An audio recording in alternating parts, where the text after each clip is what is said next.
Hello नमस्कार, मेरा नाम है मुकेश और स्वागत है आपका क्राइम एक्सपोज की एक और बेहतरीन कहानी में। उम्मीद है आप सभी बेहतर होंगे। आज की कहानी जो मैं आपको सुनाने वाला हूँ, ये कहानी एक ऐसा सनसनीखेज कत्ल की है जो कि एक ही रात में पूरे के पूरे गुजरात के अंदर वायरल हो जाता है और जिसके बाद पूरा का पूरा गुजरात दहल उठता है। दोस्तों, जिस तरह से इस पूरी की पूरी कहानी में कातिल अपने ही एक 10 महीने के बच्चे को सड़क के किनारे लावारिस की तरह छोड़ देता है और साथ ही उसको पैदा करने वाली माँ का भी बड़ी बेरहमी से कत्ल कर देता है और उसको बैग के अंदर बंद करके रख देता है। ये काम सिर्फ एक हैवान ही कर सकता है और यह बात किसी को भी अंदर से पूरी तरह झकझोर देने के लिए काफ़ी है। साथ ही जिस तरह से इस पूरे के पूरे केस में शुरू से लेकर आखिरी तक इन्वेस्टिगेशन होती है, वो अपने आप में काबिल तारीफ है, जो कि इस कहानी में आगे आपको समझ आ जाएगी। तो चलिए शुरू से इस कहानी को शुरू करते हैं। इस कहानी की शुरुआत होती है गुजरात के गांधीनगर से। गांधीनगर में सड़क के किनारे स्वामीनारायण नाम से एक गौशाला होती है।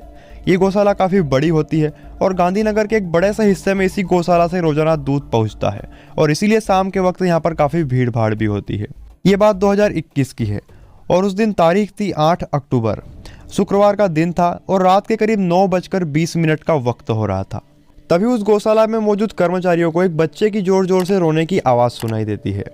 गौशाला के आसपास काफ़ी अंधेरा होता है, इसीलिए लोगों को किसी बच्चे के रोने की आवाज़ तो सुनाई देती है, लेकिन कोई साफ साफ दिखाई नहीं देता। करीब 10 मिनट तक वो बच्चा लगातार जोर जोर से चीखता और रोता रहता है।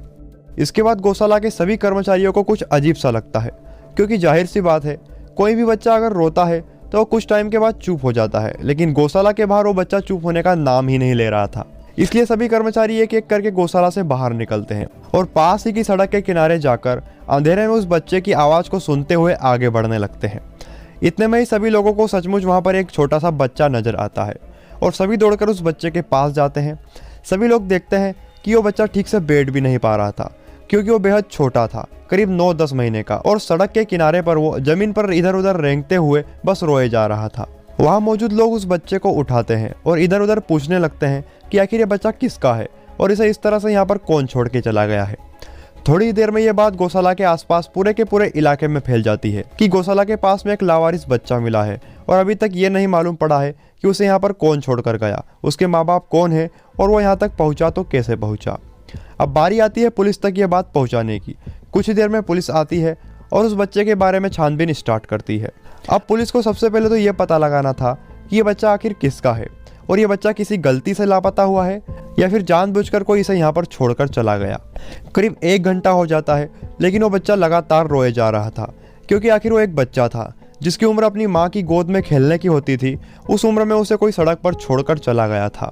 इसके बाद पास ही की एक महिला उसे दूध पिलाकर चुप कराने की कोशिश करती है और फिर पुलिस उस बच्चे को पास ही के हॉस्पिटल ले जाकर उसका मेडिकल करवाती है, ताकि वो ये पता लगा सके कि इस बच्चे को कोई और परेशानी तो नहीं है। अगले दिन पूरे गुजरात में इस बच्चे की तस्वीर वायरल होने लगती है और जगह जगह पर लोग उस बच्चे पर प्यार और दया दिखाते हैं और कहते हैं अगर इस बच्चे के माँ बाप ना मिले तो हम इस बच्चे को अपने साथ रखने के लिए तैयार हैं और इसकी परवरिश करने के लिए तैयार हैं। उसी दिन गुजरात के होम मिनिस्टर भी हॉस्पिटल पहुंचकर उस बच्चे से मिलते हैं और पूरी पुलिस को जल्द से जल्द उस बच्चे के माँ बाप को ढूंढने का ऑर्डर देते हैं। खैर, ये सब तो चलता रहता है। अब वक्त आता है पुलिस को पूरी सच्चाई पता लगाने का कि आखिर ये पूरा मामला क्या है। उस बच्चे के लिए पूरी गांधीनगर की पुलिस टीम इकट्ठा होती है और पूरे 85 पुलिस वालों को मिलाकर 14 अलग अलग टीमें बनाई जाती है और सभी की सभी टीमें अपने काम पर लग जाती है। कुछ पुलिस वाले सोशल मीडिया के माध्यम से, तो कोई अखबार, न्यूज और पूछताछ के माध्यम से उस बच्चे के माँ बाप को ढूंढने की कोशिश कर रहे थे। पुलिस की एक टीम गौशाला भी जाती है, जहां उस बच्चे को सबसे पहले देखा गया था और सबसे पहले पुलिस गौशाला में लगी सभी के सभी सीसीटीवी कैमरास को देखने लगती है और कुछ ही देर में पुलिस को एक सीसीटीवी फुटेज हाथ लगती है, जिसमें कि एक आदमी एक बच्चे को गोद में उठाए हुए गौशाला के गेट के अंदर की ओर आता है और उसे गौशाला की सड़क के ठीक किनारे पर रख देता है और वहां से भाग जाता है। अब पुलिस को यह तो क्लियर हो चुका था कि ये बच्चा वही है जो उन्हें मिला है, लेकिन उस सीसीटीवी का रेजोल्यूशन इतना वीक था कि जो आदमी उस बच्चे को छोड़कर गया था, पुलिस को ठीक ठीक उस आदमी का चेहरा नजर नहीं आ रहा था। इसीलिए पुलिस आसपास के और भी सीसीटीवी कैमरास तक पहुंचती है और कहते हैं कि पुलिस के पूरे 85 जवानों ने मिलकर करीब 150 से भी ज्यादा सीसीटीवी कैमरास को खंगाला और तब जाकर उन्हें एक सीसीटीवी फुटेज हाथ लगती है और उसमें दिखाई देता है कि एक शख्स कार से एक बच्चे को बिठाए हुए गौशाला की ओर जा रहा है और वो बच्चा भी पुलिस की पहचान में आ जाता है। अब पुलिस उस कार के गाड़ी नंबर को झूम करके देखती है और उस गाड़ी नंबर की मदद से कार के ओनर का पता लगाती है। कुछ ही मिनट में उन्हें मालूम पड़ता है कि ये गाड़ी सचिन दीक्षित नाम के एक आदमी पर रजिस्टर्ड है और उस गाड़ी का जो एड्रेस होता है वो अहमदाबाद का निकलता है। पुलिस फटाफट से अहमदाबाद उसी एड्रेस पर पहुंचती है जो कि उस कार में रजिस्टर्ड था, लेकिन वहां पुलिस को सचिन के घर के दरवाजे पर ताला लगा हुआ मिलता है। अब पुलिस सचिन तक पहुंचने का एक दूसरा रास्ता निकालती है और आसपास के लोगों से सचिन के फ़ोन नंबर लेती है और सचिन की लोकेशन निकालती है। तब पुलिस को सचिन की लोकेशन राजस्थान के कोटा में मिलती है। इसके बाद पुलिस उस नंबर पर कॉल करती है।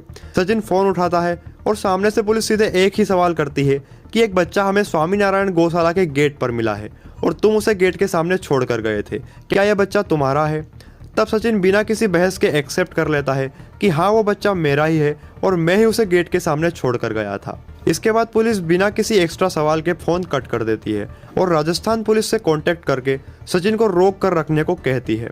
राजस्थान पुलिस भी अपना काम बखूबी करती है और सचिन को कोटा में ही रोक कर रखती है और उसके बाद सचिन को उसके परिवार के सहित गुजरात के गांधीनगर वापस ले आया जाता है।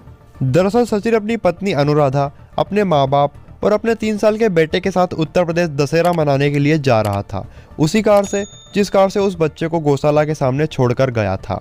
अब आपको कहानी थोड़ी उलझती हुई लग रही होगी क्योंकि सचिन और उसका 3 साल का बच्चा और पूरा परिवार दशहरा मनाने को उत्तर प्रदेश जा रहे थे। फिर वह 10 महीने के बच्चे की बात भी सचिन एक्सेप्ट कर लेता है। ये सब कुछ अजीब सा लग रहा होगा, तो आपको कुछ ही देर में ये सब का सब क्लियर हो जाएगा। गांधीनगर पुलिस स्टेशन लाने के बाद अब पुलिस सचिन और उसके परिवार को सामने बिठाकर पूछताछ शुरू करती है क्योंकि सबको एक ही बात जाननी थी कि अगर वो बच्चा सचिन का बेटा है तो फिर वो उसे इस तरह से गौशाला के सामने लावारिस की तरह क्यों छोड़ गया। क्या कोई माँ बाप अपने 10 महीने के बच्चे के साथ ऐसा कर सकते हैं, और अगर करता भी तो इतनी बड़ी ऐसी क्या वजह हो सकती है। पुलिस उस 10 महीने के बच्चे को सामने बिठाकर अपना पहला सवाल सचिन की पत्नी अनुराधा से करती है कि आप एक माँ हैं और माँ होकर आप अपने एक छोटे से बच्चे को कैसे इस तरह से छोड़ सकती हैं। तब अनुराधा का रिएक्शन कुछ अजीब सा होता है और वो हैरान हो जाती है और तुरंत कहती है कि कौन बेटा? ये मेरा बेटा नहीं है, मेरा तो सिर्फ एक ही बेटा है जो कि 3 साल का है और ये आपके सामने मेरे साथ बैठा हुआ है। फिर पुलिस यही सवाल सचिन से करती है तो फिर सचिन अपना सर नीचे करते हुए एक जवाब देता है कि हाँ ये बेटा मेरा ही है, इसका नाम शिवांश है और ये अभी 10 महीने का हुआ है। ये सुनकर पुलिस दंग रह जाती है। सचिन की पत्नी अनुराधा कह रही थी कि यह बच्चा मेरा नहीं है और सचिन कहता है कि यह बच्चा मेरा है, यहाँ तक कि उसका नाम भी बताता है। इधर सचिन की पत्नी अनुराधा सचिन की ओर देखती है और दंग रह जाती है और कहती है कि हमारा तो सिर्फ एक ही बेटा है, तो फिर ये एक और बेटा कहाँ से आ गया। अब पुलिस को लगने लगता है कि कुछ तो गड़बड़ जरूर है, इसलिए वो सचिन को अलग से एक रूम में ले जाकर पूछताछ करती है। सचिन का जवाब फिर से वही होता है और साथ ही साथ सचिन पुलिस को एक बैग के बारे में बताता है और कहता है कि पहले आप उस बैग को लेकर आओ, फिर मैं सारी सच्चाई बताता हूँ।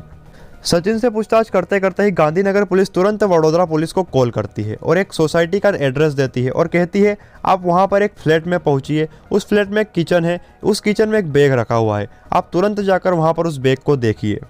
वडोदरा पुलिस उसी टाइम अपनी एक टीम लेकर उस फ्लैट में जाती है, लेकिन उन्हें दरवाजे पर ताला लगा हुआ मिलता है। फिर पुलिस उस ताले को तोड़ती है और फ्लैट के किचन में पहुंचते हैं और सचमुच उन्हें एक बैग दिखाई देता है। पुलिस जैसे ही उस बैग को खोलती है और जब सबकी नज़र उस बैग के अंदर पड़ती है तो सभी की आंखें फटी की फटी रह जाती है। दरअसल उस बैग में एक महिला की लाश होती है। वडोदरा पुलिस को अब तक भी ये मामला समझ नहीं आता है क्योंकि अचानक से गांधीनगर पुलिस उन्हें कॉल करती है और एक बैग के बारे में बताती है और जब उस बैग को ढूंढ लिया जाता है तो उसमें एक लाश मिलती है। खैर वडोदरा पुलिस तुरंत गांधीनगर पुलिस को कॉल करती है और सारी की सारी आंखों देखी जानकारी देती है। अब गांधीनगर पुलिस भी हैरान थी। जो कहानी एक 10 महीने के बच्चे के मिलने से शुरू हुई थी वो कहानी कुछ ही घंटों के अंदर कहां से कहां पहुंच जाती है, ये सब तो शायद पुलिस वालों ने भी एक्सपेक्ट नहीं किया था। दोस्तों जिस हिसाब से इस कहानी में एक के बाद एक राज खुलते जाते हैं उसके बाद पुलिस को अब लगने लगता है कि यह कोई छोटा मोटा मामला नहीं है बल्कि ये एक मर्डर है। इसके बाद पुलिस अब पुलिस सचिन से सारी सच्चाई उगलने के लिए कहती है और तब जाकर सचिन पूरी सच्चाई पुलिस के सामने रखता है और पूरी सच्चाई के सुनने के बाद पुलिस तक के भी रोंगटे खड़े हो जाते हैं और वो भी सोच में पड़ जाते हैं कि कोई इतना बेरहम कैसे हो सकता है। तो दोस्तों अब वक्त आ चुका है पूरी कहानी को सुनने का और पूरी सच्चाई को जानने का। इस कहानी की शुरुआत होती है 2016 और 17 से, जब उत्तर प्रदेश के एक छोटे से गांव में रहने वाले सचिन की शादी अनुराधा से होती है। उसके बाद गुजरात के अहमदाबाद में सचिन की एक नौकरी लग जाती है, इसीलिए सचिन अपनी पत्नी और अपने माँ बाप के साथ अहमदाबाद रहने के लिए आ जाता है। इस दौरान सचिन और अनुराधा का एक बेटा होता है। काम करते करते 2018 में सचिन की मुलाकात एक लड़की से होती है जिसका नाम हिना होता है। सचिन और हिना के बीच दोस्ती हो जाती है और देखते ही देखते दोनों एक दूसरे से प्यार करने लगते हैं। करीब 1 साल तक ये सब कुछ चलता रहता है और उसके बाद सचिन का ट्रांसफ़र अहमदाबाद के वडोदरा में हो जाता है। इसके बाद सचिन अकेला वडोदरा में एक फ्लैट में रहने लगता है और उसके माँ बाप, पत्नी और 2 साल का बेटा अभी भी अहमदाबाद में ही रह रहे होते हैं। सचिन कुछ ही दिन के बाद हिना को उसी वडोदरा वाले फ्लैट में बुला लेता है और दोनों लिव इन में रहने लगते हैं। सचिन सोमवार से शुक्रवार तक वडोदरा में हिना के साथ रहता और हर शनिवार और रविवार को अहमदाबाद चला जाता अपनी पत्नी और माँ बाप के पास, और सोमवार सुबह से वापस सचिन वडोदरा आ जाता और हिना के साथ रहने लगता। अब इस बारे में ना तो हिना को खबर थी कि सचिन की अहमदाबाद में ऑलरेडी एक पत्नी और एक बच्चा है, और ना ही अनुराधा को ये बात पता होती है कि सचिन किसी के साथ वडोदरा में रह रहा है। 1 साल के बाद हिना और सचिन का भी एक बेटा होता है और जिसका नाम ये दोनों शिवांश रखते हैं। जी हाँ दोस्तों, ये वही सड़क पर मिला शिवांश होता है जहाँ से ये पूरी कहानी शुरू होती है। इतना कुछ हो जाने के बाद भी सचिन के परिवार को इस बारे में कोई भी भनक नहीं होती है। दोस्तों, हिना 1 साल से चल रहे इस लिव इन में कई बार सचिन से शादी को लेकर बातचीत करती है, लेकिन हर बार सचिन उसकी इस बात को टाल देता है, जिससे कि हिना इस बात को लेकर परेशान रहने लगी थी। अब तक शिवांश भी करीब 10 महीने का होने वाला था। फिर एक दिन 8 अक्टूबर 2021 शुक्रवार को अचानक सचिन हिना को कहता है कि मैं और मेरा परिवार अभी कुछ दिन के लिए दशहरा के त्योहार पर उत्तर प्रदेश जा रहे हैं और वो कुछ 8 दिनों के बाद वापस लौटेगा। ये सुनकर हिना सचिन से झगड़ने लगती है और कहती है, मैं और मेरे 10 महीने का बेटा यहाँ पर अकेले कैसे रहेंगे, और वो भी 8 दिन के लिए, इसलिए आप उत्तर प्रदेश मत जाओ। सचिन कहता है कि जाना तो पड़ेगा, काफ़ी टाइम हो चुका है और फिर हम सब पहले से ही यह सब प्लान कर चुके हैं।